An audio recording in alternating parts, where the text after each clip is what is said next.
What is the Idaho 4 college murder case and what are they covering up? This is a chilling question that has haunted the small town of Moscow, Idaho since November of 2022. 4 young lives full of promise were brutally extinguished in their off-campus home. 4 University of Idaho students, Ethan Chapin, Madison Mogan, Zana Kernodle, and Kaylee Goncalves, became the grim headlines that sent ripples of shock and fear throughout the community. The unsettling discovery of their lifeless bodies, victims of a horrifying stabbing incident, marked the beginning of a mystery that would grip not only the town of Moscow but the entire nation. The authorities were quick to respond, determined to bring the perpetrator to justice. Yet, as the days turned into weeks, no suspect was named, and the murder weapon was nowhere to be found. The college town, usually buzzing with youthful exuberance, was suddenly cast into a pall of fear and uncertainty. Students walked in groups, their laughter silenced by the grim reality of the crime. Parents called their children more often, their voices laced with worry. The once bright and lively college town was now shrouded in a cloak of fear and mourning. Meanwhile, authorities were receiving an overwhelming number of tips, over 6,000 in total. Everyone was a potential suspect. Every piece of information was a potential lead. The crime scene was combed over, and a white Hyundai Elantra was spotted near the scene. Yet, despite the tireless efforts of the investigators, the case seemed to be at a standstill. Rumors were debunked, individuals were ruled out, and the murder weapon remained elusive. The FBI was brought in to assist, their resources employed to prioritize and vet the influx of tips. But the questions remained: who committed this heinous crime, and why? As the small college town grappled with the horrifying news, authorities were already knee-deep in their quest for answers. With no immediate suspects and a town paralyzed by fear, the investigation took a frantic pace. In a desperate search for answers, authorities received an overwhelming number of tips, over 6,000 to be precise. Each tip, a potential lead, a possible breakthrough, was meticulously examined. The FBI even stepped in, assisting in the prioritizing and vetting of these tips. Rumors spread like wildfire, churning the rumor mill, adding to the fear and confusion. Residents speculated, pointed fingers, and in the midst of it all, authorities worked diligently to debunk these rumors, to separate fact from fiction, the truth from baseless hearsay. Several individuals, once considered potential suspects, were ruled out, their innocence proven, their names cleared. In the eye of this storm was a mysterious vehicle, a white Hyundai Elantra. It was reported to have been seen near the crime scene around the time of the murders. This Elantra, as elusive as it was significant, became a beacon in the investigation. It was like a puzzle piece that didn't quite fit, an enigma that investigators were determined to decipher. Despite the diligent investigation, despite the thousands of tips and leads, the case was as puzzling as ever. The who, the why, the how all remained unanswered. The identities of the victims were known, their lives tragically cut short. But the identity of the one responsible, the one who had brought such devastation upon the small college town of Moscow, Idaho, remained elusive. The grim reality of the murders weighed heavily on the town, its residents anxiously waiting for the moment when justice would be served.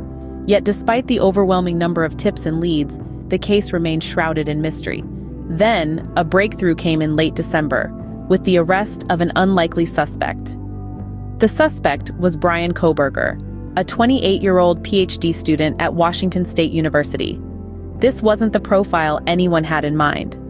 A scholar, a student just like the victims themselves, now under the spotlight as the potential perpetrator of this gruesome act. The evidence that led to his arrest was equally perplexing. Phone records placed him near the crime scene. Surveillance footage showed a white Hyundai Elantra, akin to Kohberger's, prowling around the victim's home. And perhaps the most damning piece of evidence was the DNA. It was linked to him from a knife sheath found at the scene. Not the weapon itself, mind you, but its sheath. A chilling reminder that the murder weapon was still missing. But Kohberger, he maintained his innocence. He denied any involvement in the murders, casting a shadow of doubt over the case. Was he the real culprit, or just a pawn in a more sinister game? The court wasn't taking any chances. A non-dissemination order was issued, barring any communication about the case. Silence fell over Idaho, with only whispers of suspicion and fear echoing through the halls of justice. The arrest of Kohberger, a figure so at odds with the face of a typical murderer, sent shockwaves through the community. It was a jarring reminder that evil doesn't always lurk in the shadows. Sometimes it's hidden in plain sight, behind the most unsuspecting of faces. With Kohberger's arrest, the case took a sudden turn, yet the motive and murder weapon remained elusive. The pieces of the puzzle were slowly falling into place, but the image they were forming was far from complete. As the court date loomed, the question on everyone's mind was, will justice be served for the Idaho 4? In the wake of the tragedy, the community rallied together, seeking solace and healing. The shocking murders of the 4 University of Idaho students had sent a chilling ripple through the heart of the small college town of Moscow, Idaho. But as the saying goes, in unity there is strength. And it was unity that the townsfolk clung to as they navigated the dark waters of grief and uncertainty. A candlelight vigil was held, illuminating the night with flickering symbols of remembrance. The community came together, their hearts heavy with sorrow, their faces etched with the rawness of their loss. The silence of the night was punctuated by the soft whispers of prayers and the occasional tremor of a sob, a poignant testament to the lives lost. In honor of the victims, Ethan Chapin, Madison Mogan, Zana Kernodle, and Kaylee Goncalves, scholarships were created, ensuring that their names would forever be linked to the pursuit of knowledge and the betterment of society. A fitting tribute to the young lives snuffed out all too soon. Yet, as the community strove to move forward, a grim reminder of the tragedy continued to loom over them: the off-campus house where the murders had taken place. The decision was made to demolish the house, a step that was seen as a part of the healing process. By removing the physical structure where the crime had occurred, it was hoped that the painful memories associated with it would gradually fade away. The university is now considering the development of a healing garden and memorial on the property, a place of quiet reflection and remembrance. A place where sorrow can give way to peace, where the memory of the victims can be honored in a setting of tranquility and hope. But as the community sought healing, questions about the case lingered.